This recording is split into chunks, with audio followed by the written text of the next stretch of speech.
Hello and welcome back to my channel. In today's video, I will show you how to download and install the Garmin Connect app. So let's get started.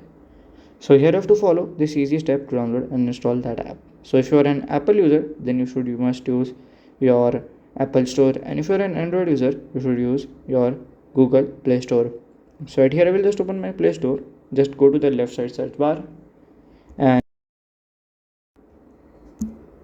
so you will directly search for the Garmin Connect app. Okay, so Garmin. So here we have Garmin Mobile Connect app. Just click on here. You can click on install button and it will automatically download and install the app and you can use it. So by this way you can just do, and you can put a review, and if you have any question related to this, you can let me know in my comment section. And if you found this video helpful, make sure you like, subscribe and share the video. Thank you for watching.